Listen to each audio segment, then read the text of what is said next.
kusoo dhawaada shirkadda adeegyada guud ee Dahabi Group.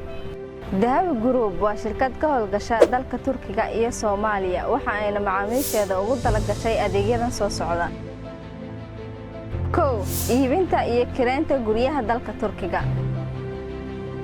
2 soo saaridda fiisooyinka dalka Turkiga sida fiisooyinka caafimaadka, waxbarashada iyo dalxiiska.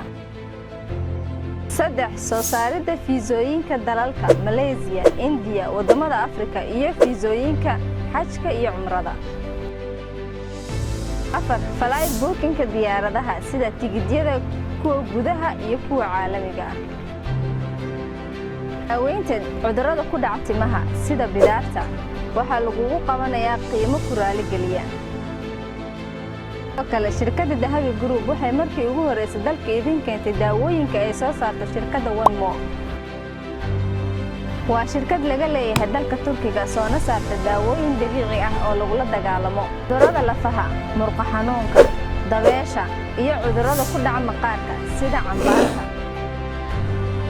macmiil ku soo dhawow gacmo furan oo soo booqo xafiisyadeena.